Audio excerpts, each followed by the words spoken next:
Venezuela'da Maduro'ya yapılan operasyon tüm dünyayı şok etti. Ama daha bu olayı sindirememişken dikkat çekici başka bir gelişme daha yaşandı. Beyaz Saray çevresinden gelen açıklamalar ve sosyal medyada paylaşılan bazı görseller ABD'nin stratejik önceliklerinin sadece Güney Amerika ile sınırlı olmadığını gösterdi. ABD Başkanı Donald Trump daha önce farklı vesilelerle Grönland'in Amerikan ulusal güvenliği açısından kritik olduğunu dile getirmişti. 2026 itibariyle bu söylem sadece siyasi bir çıkış olmanın ötesine geçti. Ekonomik, askeri ve jeopolitik boyutlarıyla yeniden tartışılmaya başlandı. Washington'dan gelen mesajlar, Kuzey Kutbu ve çevresinin artık büyük güç rekabetinin merkezlerinden biri haline geldiğine işaret ediyor. Yani burası önemli bir bölge. O yüzden bugün bu videoda ABD'nin Grönland'e yönelik ilgisinin arka planını ele alacağız. ABD ne istiyor? Trump yeni bir savaş mı başlatacak? ABD Grönland'i nasıl almayı düşünüyor?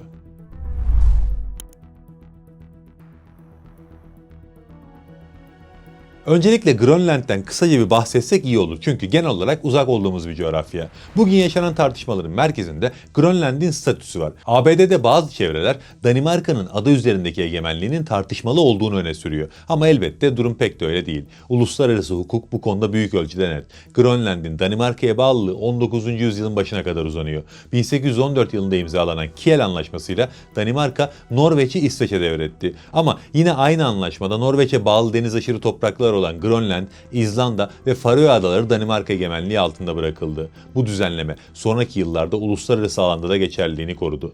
1930'lu yıllarda Norveç, Grönland'in doğu kıyılarının sahipsiz olduğu iddiasıyla bölgeye asker çıkardı. Konu Lahey'deki Daimi Adalet Divanı'na taşındı. 1933 yılında verilen kararda mahkeme Grönland'in tamamının Danimarka'ya ait olduğunu hükme bağladı. Bu karar adanın hukuki statüsünü uluslararası düzeyde kesinleştiren temel belge olarak kabul ediliyor. Günümüzde Grönland Danimarka Krallığı'na bağlı özerk bir bölge statüsünde. İç işlerinde geniş yetkilere sahip olsa da dış politika ve savunma konularında yetki Kopenhag'da. Danimarka adanın güvenliğinden ve uluslararası temsilinden sorumlu. Yani Grönland'in hukuki statüsü tartışmaya açık bir alan değil normalde. Ama Venezuela örneğinde de görüldüğü gibi hukuki statü falan dinlemeyen bir anlayış hakim artık dünyaya. Yani artık güçlülerin dünyasındayız. O yüzden ABD burayı istiyorsa bahane üretir ve almaya çalışır. Peki ABD burayı neden istiyor? ABD'nin Grönland'e yönelik ilgisinin temel nedenlerinden biri adanın sahip olduğu yeraltı kaynakları. Özellikle nadir toprak elementleri olarak adlandırılan madenler son yıllarda büyük güçler arasındaki rekabetin merkezine yerleşmiş durumda.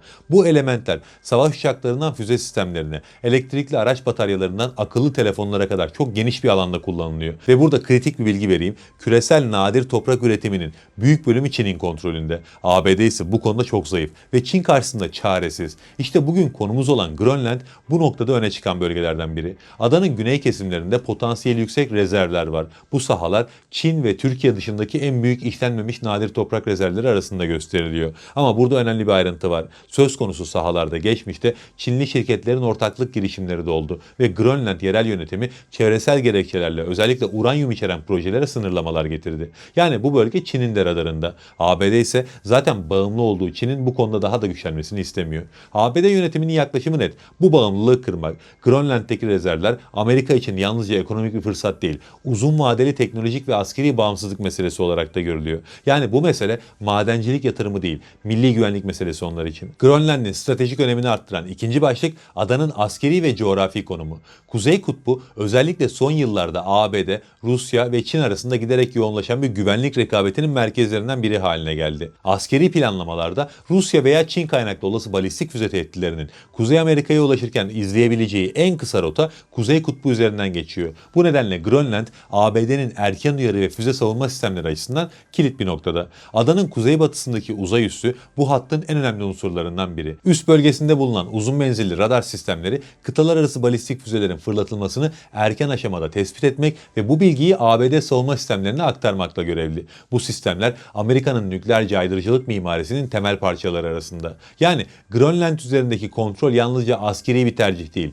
savunma mimarisinin zorunlu bir unsuru. Tabi burada şu soruyu sorabilirsiniz. ABD zaten oradaki üssü kullanabiliyorsa neden bu konuda kendini risk altında hissetsin? Mevcut durumda bahsettiğimiz uzay üssü Danimarka'nın egemenliği altındaki topraklarda ve hukuki statü ikili anlaşmalara dayanıyor. Yani Washington açısından bu kadar stratejik olan bir altyapı başka bir devletin siyasi kararlarına bağlı. ABD'nin Grönland'e yönelik ilgisinin askeri boyutu tam olarak bu bağımlılığı ortadan kaldırma isteğiyle şekilleniyor. Yani kısacası ABD burayı gerçekten istiyor. Peki bu Bundan sonra ne olabilir? Bu konuda ABD'de birkaç senaryo konuşuluyor ama bunların içinde doğrudan çatışma yok. Doğrudan askeri müdahale gibi söylemleri arada bir duyuyoruz. Ama dediğim gibi planlama bu seçenek masaya yatırılmadan meseleyi halletmek üzerine kurulu. Askeri seçenek dışında da farklı senaryolar var. İlk senaryo ekonomik etki yoluyla yönlendirme. Grönland ekonomisi büyük ölçüde Danimarka'dan gelen yıllık mali desteklere dayanıyor.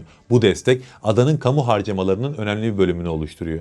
ABD'nin Grönland yerel yönetimine doğrudan yatırım, altyapı fonları ve maden işletme anlaşmaları teklif ederek Danimarka'ya olan ekonomik bağımlılığı azaltmayı hedefleyebileceği konuşuluyor. Bu şekilde de Grönland'de uzun süredir konuşulan bağımsızlık tartışmalarını hızlandırabileceklerine inanıyorlar. İkinci senaryo Danimarka üzerinde dolaylı baskı kurulması. ABD ticaret politikaları ve savunma işbirlikleri üzerinden Kopenhag'a baskı uygulayabilecek araçlara sahip. Özellikle savunma harcamaları ve NATO içindeki yük paylaşımı konuları Washington'ın elindeki önemli pazarlık başlıkları arasında yer alıyor. Bu çerçevede Grönland ikili ilişkilerde bir baskı unsuruna dönüşebilir. Üçüncü senaryo ise güvenlik gerekçelerinin ön plana çıkarılması. ABD, Grönland'deki askeri varlığını Arktik güvenliği ve füze erken uyarı sistemleri gerekçesiyle genişletebilir. Bu genişleme hukuken Danimarka egemenliği devam ederken fiili kontrolün giderek Washington'a geçmesi sonucunu doğurabilir.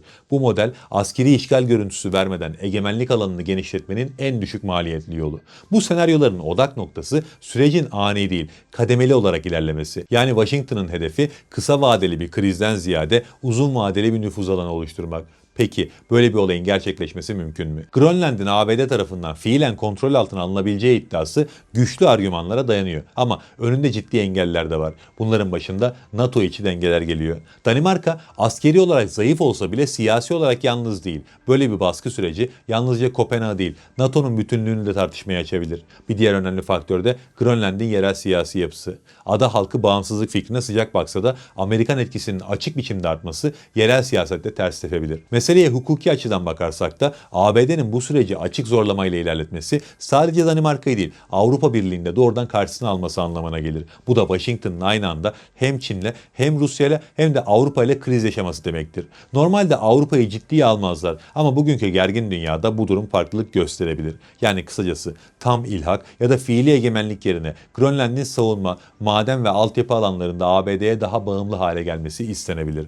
Bu modelde bayrak değişmez ama karar alma süreçlerinde Washington'ın ağırlığı hissedilir. Yani mesele ABD Grönland'i alır mı sorusundan çok Grönland ne kadar ABD'ye bağlanır sorusuna dönüşüyor. Kısaca özetlemek gerekirse Grönland meselesi bugünden yarına sonuçlanacak bir kriz değil. Bu dosya uzun vadeli bir kriz olacaktır ve ABD hamlelerini zamana yayacaktır. Gerçi burada bir açık kapıda bırakmak lazım. Çünkü şu an Trump ABD'sinden bahsediyoruz. Yani adaya asker çıkarma seçeneği için bile imkansız diyemem. Diğer taraftan da Danimarka'nın diplomatik kapasitesi sınırlı olsa da Avrupa Birliği ve NATO üyelikleri önemli bir denge unsuru olmaya devam edecek. ABD'nin müttefiklerini açık biçimde zorlayan bir çizgiye girmesi kendi kurduğu güvenlik mimarisinde zayıflatma riskini beraberinde getirir. Çin'le mücadelesinde yalnız kalabilir. Bu nedenle ortaya çıkan tablo şu. Grönland kısa vadede bir el değiştirme sürecine değil, büyük güçler arasında artan rekabetin baskısı altına giren, manevra alanı daralan bir coğrafyaya dönüşüyor. ABD, Çin ve Rusya'nın Arktik hesapları büyüdükçe ada üzerindeki siyasi ve ekonomik gerilim de artacak. Yani bu adayı daha çok konuşacağız gibi görünüyor.